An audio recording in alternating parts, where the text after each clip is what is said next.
Fala galera, beleza? Sejam bem-vindos aí a mais um vídeo do nosso canal. Vídeo de hoje, eu já trocar uma ideia sobre o Tigar 11, fundo de desenvolvimento da TG Core. Vamos ver como é que o fundo tá, trocar uma ideia sobre ele. Esse fundo, pessoal, que é um fundo de um risco mais elevado, a gente já passou, né, da esfera da dívida, entramos diretamente no equity. E quando a gente fala assim, estamos diretamente no equity, o que é isso de estar no equity? É quando você está pegando o dinheiro que entra dentro do fundo, ele vai diretamente para o desenvolvimento, como próprio, né, própria classificação do fundo para o desenvolvimento do empreendimento.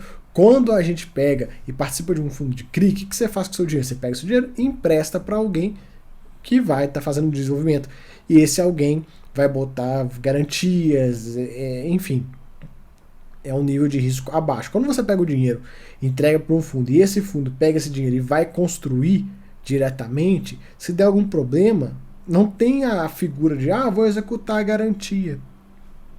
A garantia é o fundo, então o fundo está totalmente exposto a risco de obra, risco de vendas. Por mais que no CRI a gente também está exposto a esses riscos, mas de forma mais indireta, a gente fica um pouco mais tranquilo. Nesse caso não, é uma esfera de um passo a mais no risco.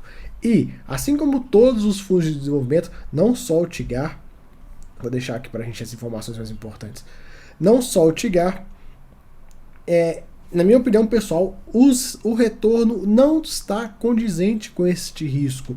A gente tem aí, por exemplo, 3 fundos famosos, né, de desenvolvimento, o Tigar, temos o MFI da Mérito e temos o Tord. Tem outros também de incorporação com prazo determinado e tal, mas os 3, digamos, mais famosos aí são esses. E, na minha visão, nenhum dos 3 entrega um rendimento ainda digno deste risco, né? Enfim, mesma visão quanto a isso. Os fundos de desenvolvimento que tem um retorno um pouquinho melhor são os fundos, por exemplo, igual o KIMP da Kinea, não é KNIP, é KIMP, que é um fundo de desenvolvimento com prazo determinado. Então ele pegou o dinheiro, construiu lá o que tinha que construir, agora está devolvendo o dinheiro para o seu cotista, né, juntamente com o lucro da operação. Não é um fundo, é um fundo de prazo determinado. Esse tipo de fundo de desenvolvimento eu vejo que tem um retorno um pouco melhor, mas mesmo assim eu fico meio ressabiado com esse tipo de fundo. Eu prefiro estar exposto na dívida, acho mais interessante, né? A dívida vai ter preferência sobre o equity, então, enfim. Aqui alguns dados. Tigar 11 é o código da B3, é um fundo lá de 2016, né? Um fundo antigo, relativamente antigo. Fundo de 1.3 bi, está passando por emissão, a gente vai conversar um pouco sobre ela. Gestor TG Core. Taxa de administração, que é o grande pênalti desse fundo, né? A taxa de administração e a taxa de performance.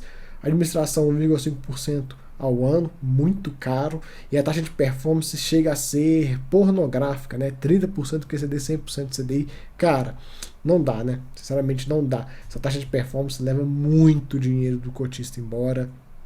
O pessoal reclama muito, então é meio complicado, né? Aqui tem um breve histórico do fundo, então se você quiser dar uma olhada de como é que o fundo tá indo e tal, enfim, não vamos passar muito sobre isso, que não tem muito o que comentar nesse meio do caminho. Vamos comentar mais sobre o mês. Aqui tem aquelas coisas de ESG, a gente já pula, não é importante para nós. E aqui a gente começa a falar, ele já começa de cara jogando em relação à 11ª emissão de cotas do fundo. Tem vídeo no canal sobre ela, querem 480 milhões de reais, então praticamente metade do PL do fundo aí.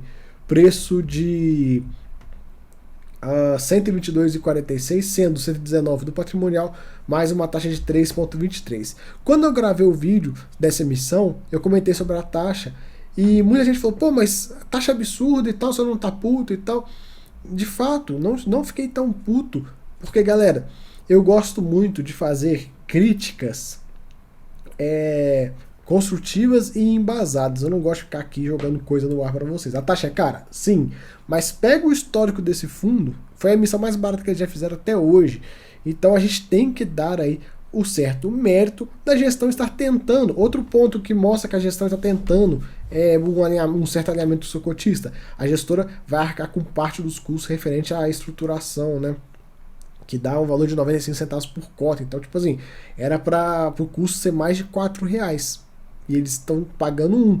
Claro, poderiam estar pagando pelo menos 50-50 essa brincadeira, porque os custos totais aí dá R$ 4,18 por cota. Eles poderiam estar pagando em R$ 2,09 e o cotista pagando os outros R$ 2,09? Poderiam. Sim, mostrariam um alinhamento interessante. Poderiam pagar tudo?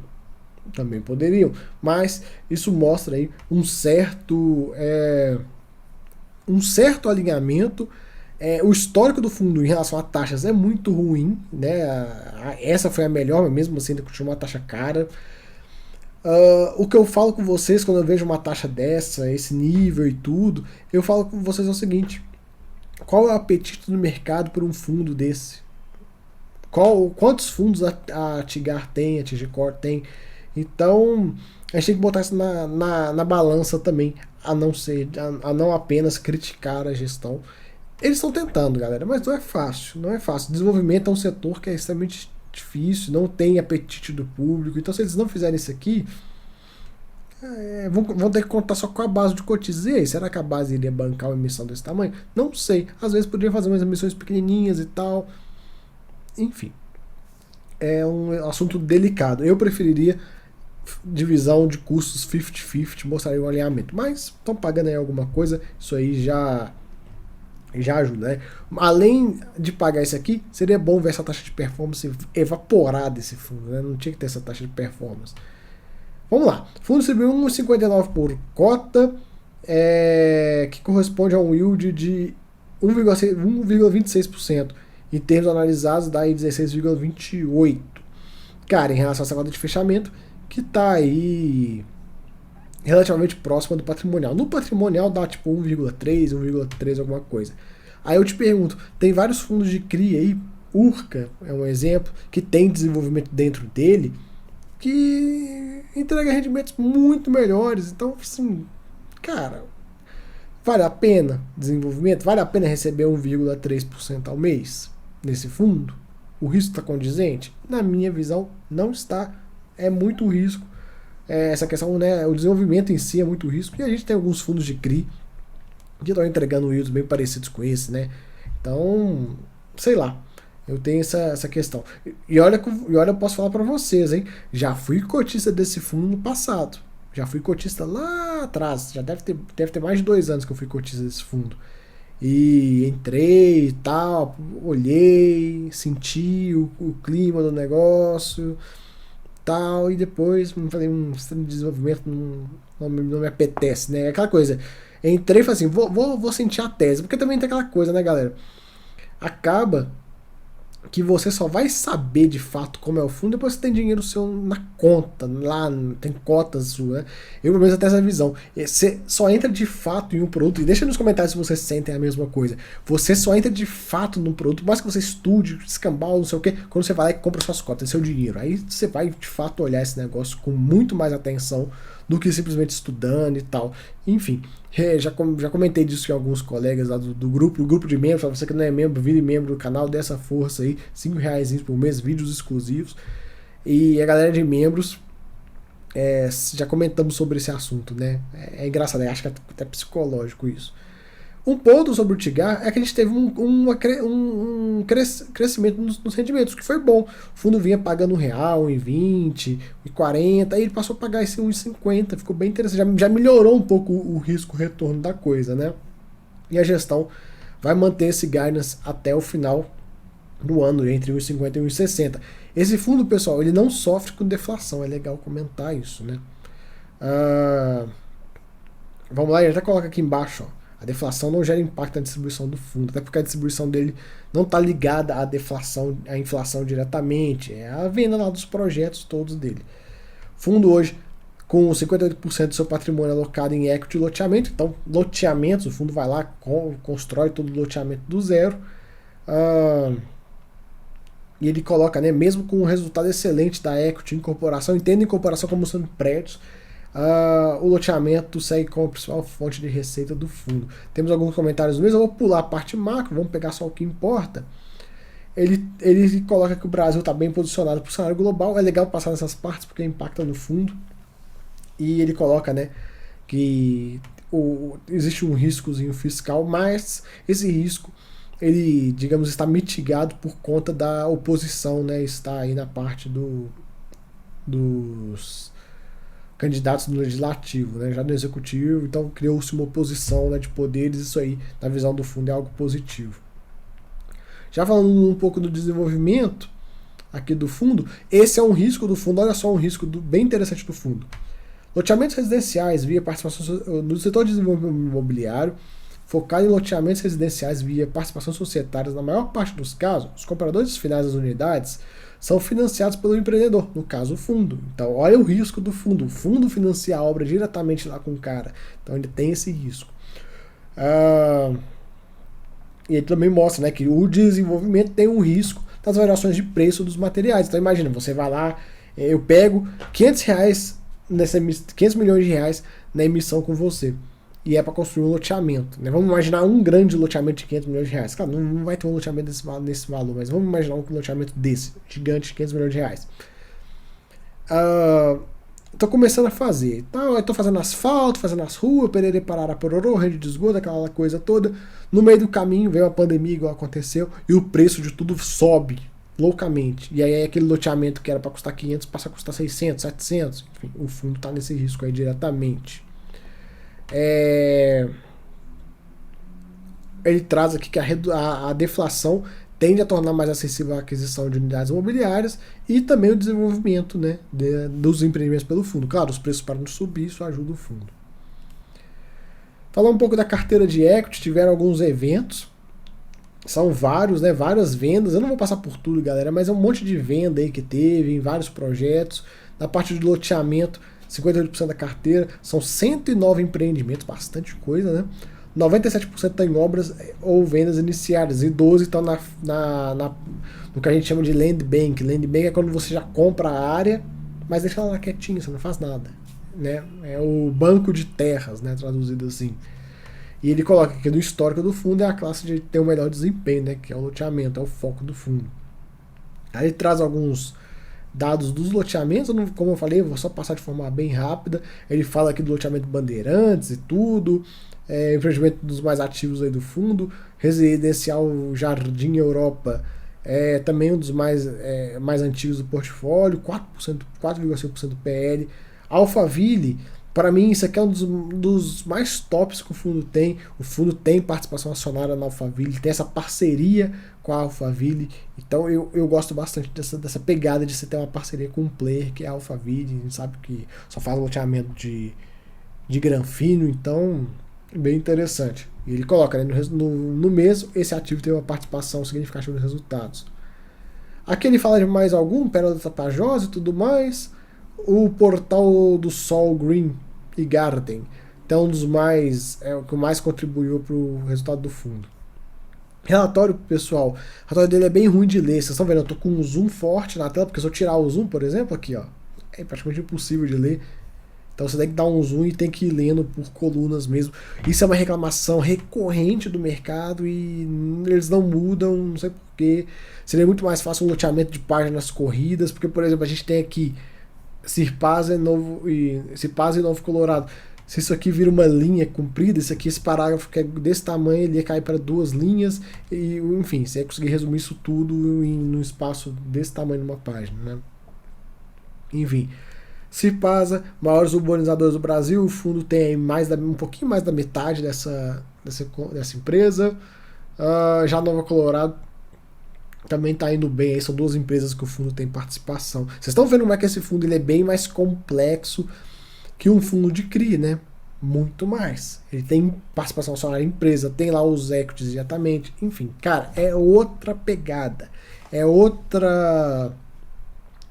nível de risco, outro nível de operação. Aqui nas incorporações, ele tem aí participação societária em 37 incorporações verticais, são prédios, e 2 horizontais, são condomínios de casa, e 12 projetos estão aí na fase de land bank. Teve um empreendimento, esse Nato Bueno Design lá em Goiânia. Eu marquei Goiânia, pessoal, porque a gestora é de Goiânia. Goiânia é uma cidade que está assim, muito pujante dessas incorporações, desses loteamentos e tal.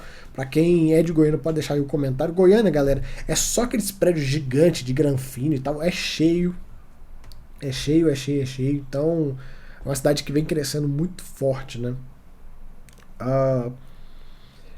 Ele comenta um pouco, ó. Conforme apresentado esse loteamento da página imediatamente anterior, a classe de incorporações também possui detalhes específicos. Apesar da quantidade de comercialização ser inferior aos loteamentos, as unidades possuem um ticket médio mais elevado. Apesar de possuir uma maior exposição de capital, essa tipologia possui um fluxo de rendimento temporal inferior aos loteamentos, impulsionando principalmente pela fase de desligamento bancário, a etapa que o comprador final encerra seu financiamento com o incorporador e passa a se financiar com um banco, que repassa o valor financiado à vista para o empreendedor.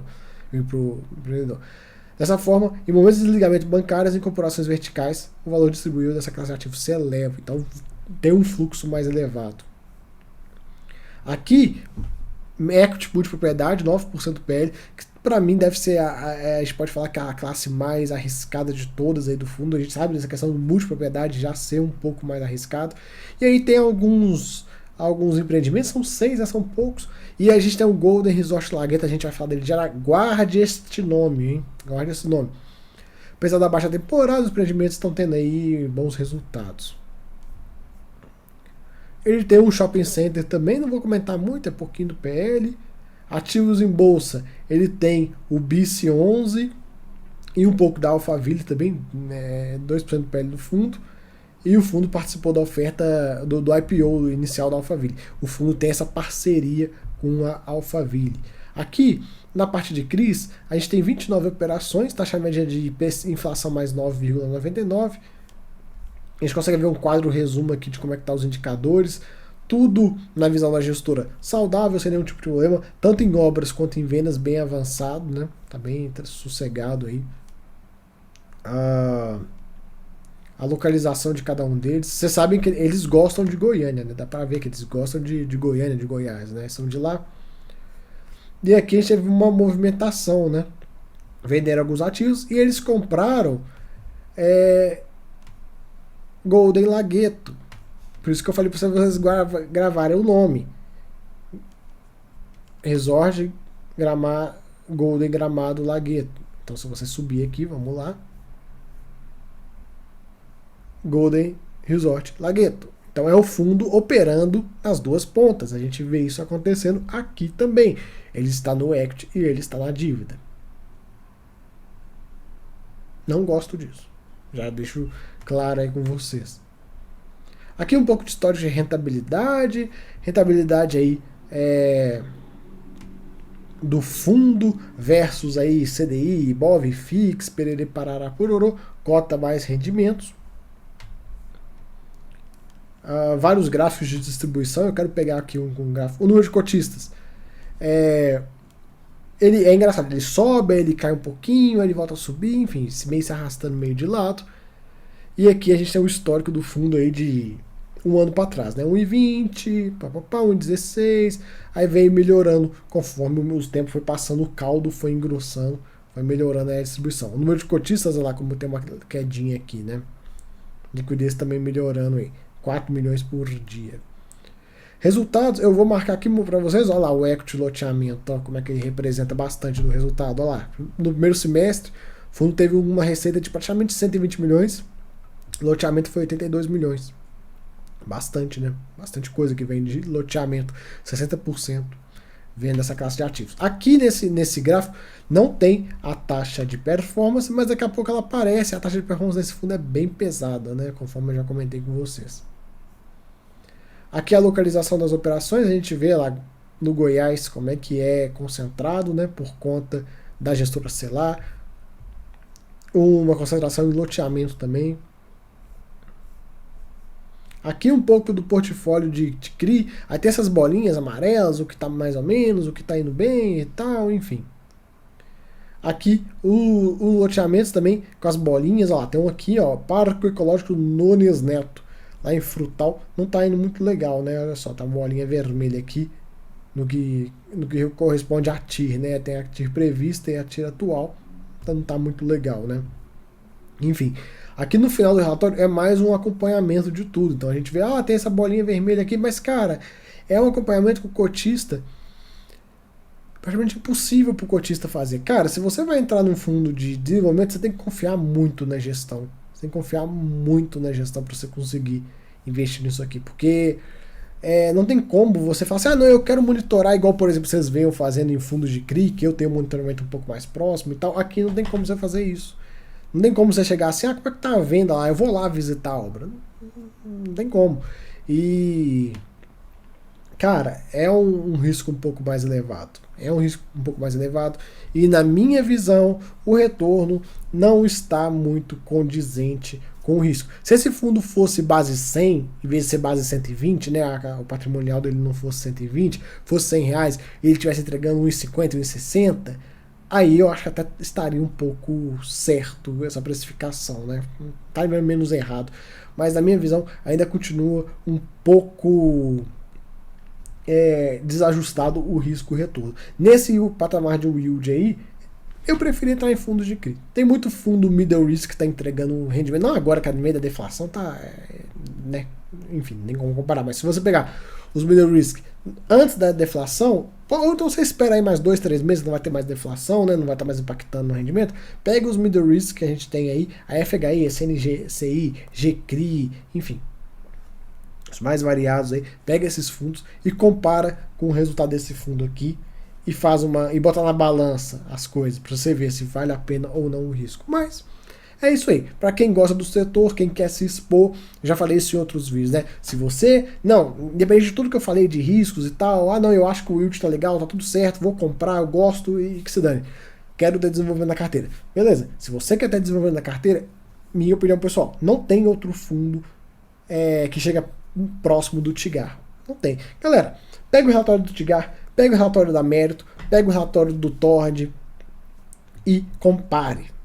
Faça as devidas comparações. Depois você volta aqui e comenta pra mim o que você achou. Se você acha que esse aqui é o melhor fundo de desenvolvimento ou não. Falando um pouco dessa questão, temos os outros fundos de prazo determinado, que é outra pegada, não tem como comparar uma coisa com esses fundos aqui, mas essa questão aí do TIGAR é legal de comentar com vocês, beleza? Fica aí o vídeo, espero que vocês gostaram. Ficou um pouco longo, vocês viram um relatório grande pra caramba, não tem como ficar curto. Não sei se inscrever no canal, deixar o like aí, deixar um comentário. Valeu!